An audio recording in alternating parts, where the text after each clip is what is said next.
What's up, studs and studettes? If it's your first time to this channel, my name is Zuri Vinkovich, and today we are going to talk about overcoming and trumping anxiety. Now, if we look back on my story, I probably had a PhD in Anxiety 101, and not overcoming it, but actually living it. And what I want to share with you today is some tips, tricks, tools of how to get out of your head and to live a higher quality of life, something where you feel good in your body, you feel good connecting with others, and ultimately, life gets awesome. So, where do we start? With anxiety, I feel like, why do people deal with this? And I think anxiety is not a natural state. If you think back to, the early prehistoric days, you might get anxious in understandable circumstances, right? Like if you're out on a hunt and you need to be super aware, your nervous system's activated, you're going to be thinking of all the threats and possibilities that could cause you harm. It's a very natural thing. You want to make sure you have anxiety in those moments when you're dealing with things worth being anxious about.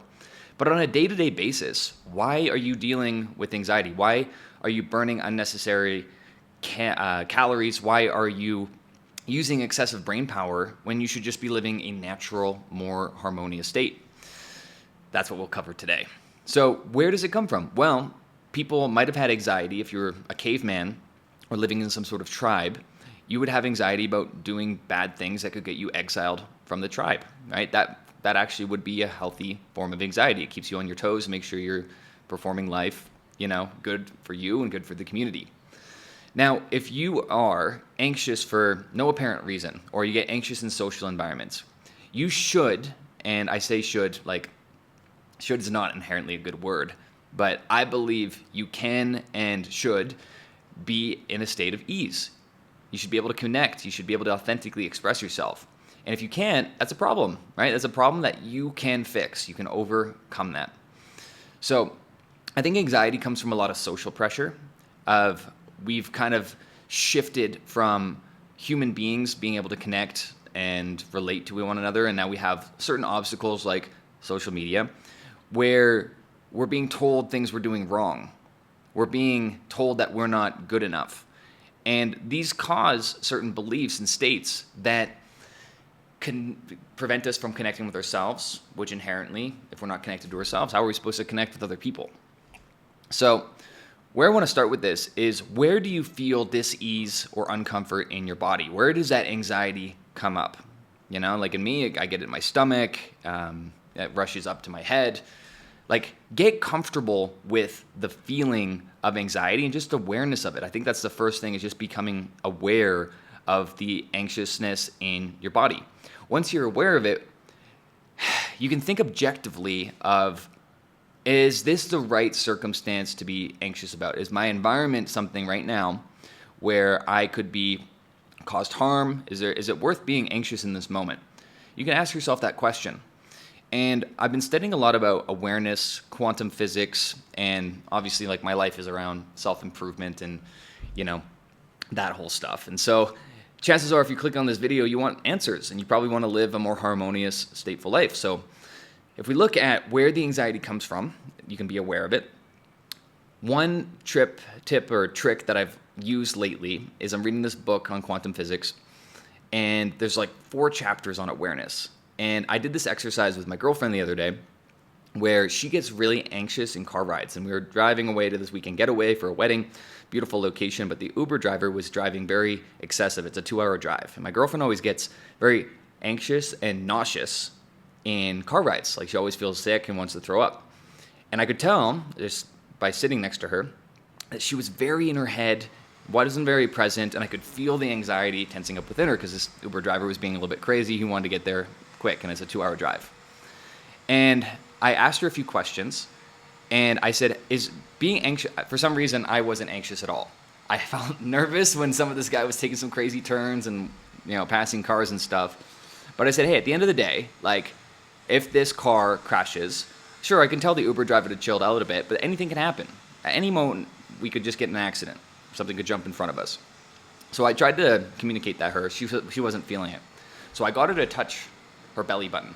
I said, instead of feeling anxious about the car ride, put your attention on the feeling. I put my finger on her belly button, and then I got her to put her finger on her belly button. Feel the anxiety. Don't run from it, but feel the anxiety in your stomach and just be aware of it. And at that point, I was listening to an audiobook, and I put one headphone in her ear. And one thing that I thought was really powerful is, and you can ask yourself this question as we're going through this process together. I said, the question was, where is my next thought coming from? And now, you can be an active watcher of this video. Ask yourself, where is my next thought coming from in your head? And what I realized, and what this book teaches, is that gets a gap in your thinking. It gaps all the thoughts of thinking of this video, thinking if you're washing the dishes right now, oh, I have to get all these dishes done. Your mind is always aware and looking for awareness of your environment. And that's where anxiety comes from, is an overstimulation about that. It's actually not presence.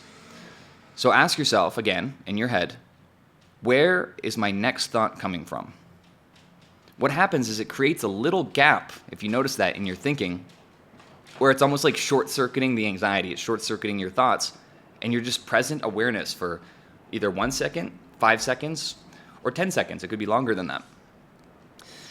And another follow-up question, after you notice this, is ask yourself, what color will my next thought be? What color will my next thought be?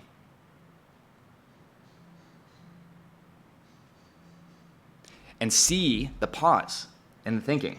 That happened for me right now. I just instantly got present awareness, and the noise in my head shuts off.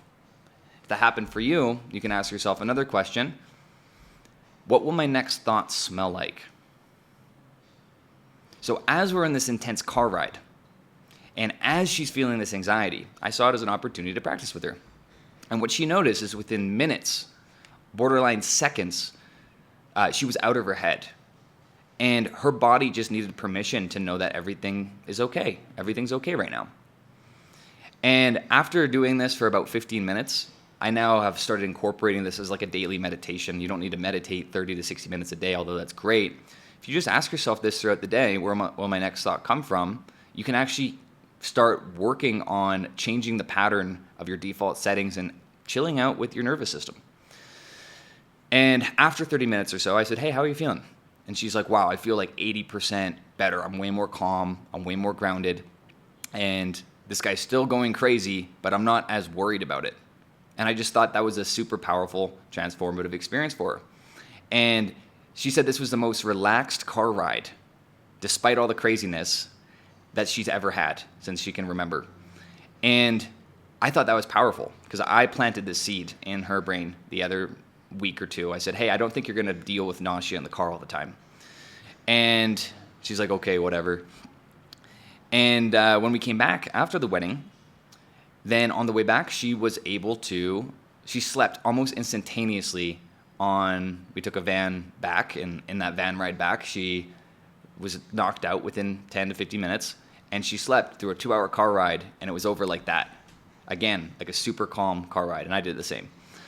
So getting aware of why we feel anxious, it could be like we're in danger. That's what anxiety is there to actually protect us, but we do not need to feel anxious throughout our day-to-day. And I wish I had some of these tools earlier on, because I naturally healed my anxiety through hours and hours of meditation and just practicing breathing techniques and stuff like that.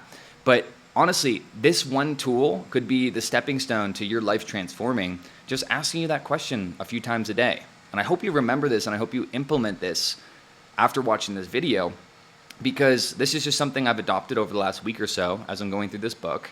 And this one simple thing just calms my mind instantaneously. Now, there's levels to anxiety. There's levels to situational awareness, but you need to, at the end of the day, program your nervous system to feel safe in safe environments. And it's not like you don't want to feel not safe in safe environments, but like if the opportunity arises and you're about to get robbed If you're, you have a reason to be anxious, like be anxious, that's fine. But what I want you to work on is start practicing this little technique so that you're not anxious in situations you don't need to be anxious in, and you can ultimately just feel much more calm. When we're calm, all of a sudden, it's much easier to authentically relate to other people. It's much easier to authentically relate to yourself, because that, at the end of the day, is the most important relationship. When I feel disconnected from myself, it's much harder for me to relate to others and, hold space and, really authentically be able to connect with them. So this is just phase one of your journey to dealing with anxiety. And this is just one super easy. It doesn't get much more easy than this. You don't need an hour-long hypnotherapy session on this quite yet. But that is an easy way to access a state of calm when you're not feeling it. So test that out. Test it out when you feel anxious. Test it out when you don't feel anxious. Your mind might just be wandering throughout the day at work, if you're working on a task or doing stuff, and just see what develops. So my name is Zuri Vankovich. Thanks for checking out this video, and we'll see you in the next one. Zuri out.